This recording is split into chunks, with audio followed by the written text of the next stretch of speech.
Hello YouTubers, this is Schmo Daddy and this is going to be my very first video.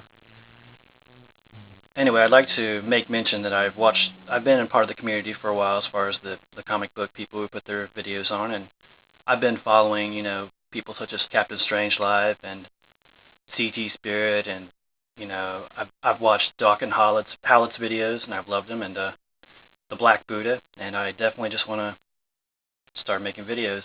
This is my very first attempt, and my camera's not going to be the best, but I'm going to try to do the best I can so you can see a few of the comics from my collection. This first video right here is just going to show some comics that I picked up on eBay recently.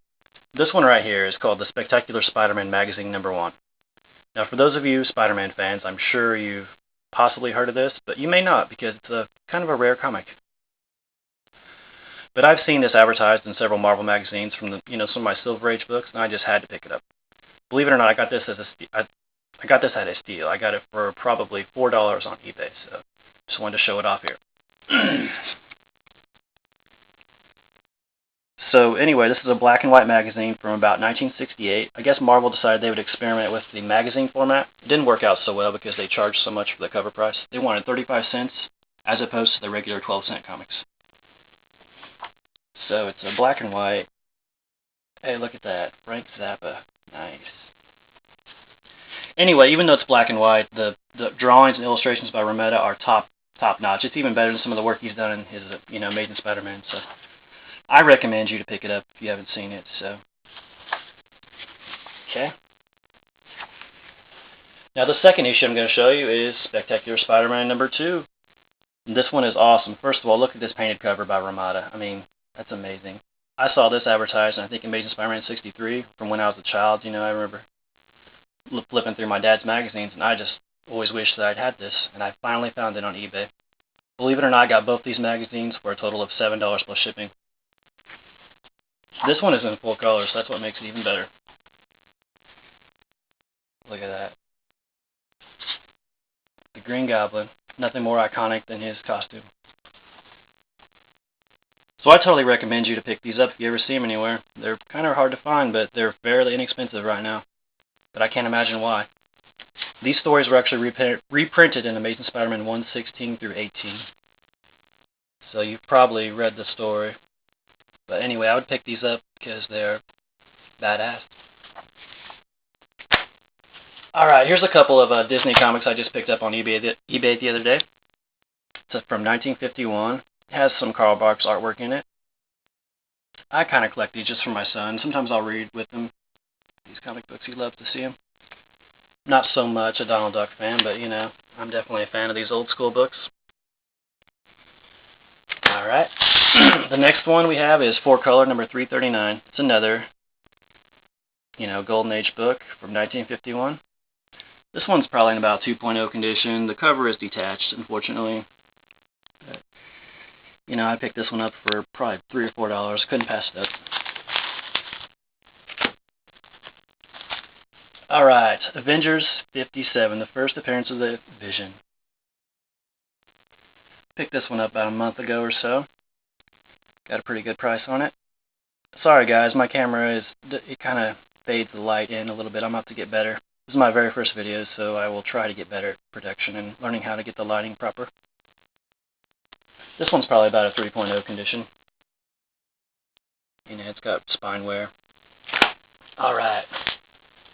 Now, as you guys do not know me very well, but I'm an Amazing Spider-Man collector. I love that. I'm trying to complete 1 through 400 or more, I don't have 1 through 13, but I have most of them from 14 on to 400. There's only a few that I need, but there's still a few key issues that I need, but I've got most of the expensive ones. This one, it was just so cool, and I've always wanted it. First appearance of Kingpin. Sorry, the light is kind of yellowing out there. I'll try to balance it.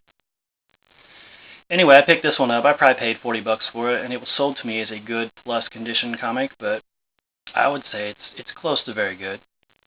The main flaw is just some spine wear, That's the only problem, really. It's completely attached to staples, just a little rough around the spine.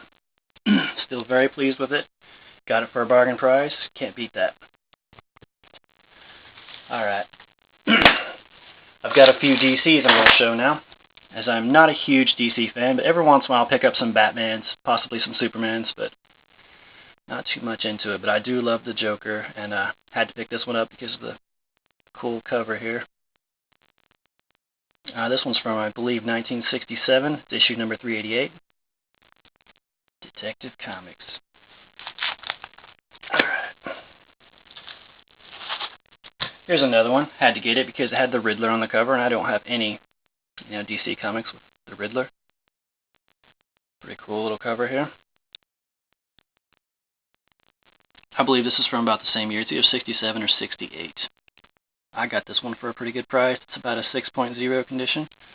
Somewhere in the fine range, maybe a little better. It could be even better, honestly. It's got very light wear along the spine. Alright, this is one I just picked up the other day, and I'm sure you guys are like, whoa, look what you got here. I picked this one up on eBay the other day, and I got an amazing deal for it. I guess I could tell you how much I paid for it. I only paid $37 for it. I just have to brag about that because I got such a good deal on it. There was a new seller on there that was selling some books supposedly from their grandchild or something, and they had this one on there, and they didn't really describe the condition very well, and so I took a chance on it. I was like, well, they just said it, it's pretty rough, it had browning to it and stuff. They didn't know much about comic books, and I ended up picking it up for $38. Overall, it's about a 2.0 condition. It's in the good range. It has like about a 2-inch spine split right here, and it also has like a little kind of a little piece missing right there, a little tiny one. You probably can't see because my camera's kind of shitty. Sorry. But anyway, I couldn't pass it up got it for about $37, $38, and it's probably worth in the $50 to $60 range, or more. First appearance of Swamp Thing. Not that huge of a fan, but I have to say this is one of my favorite covers. I'm into the art scene myself, and I just think this is one of the greatest covers of all time. The composition is great. The lighting is very cool. So, alright guys, I'm going to sign out here, but thank you for checking it out. Feel free to leave any comments, and thank you.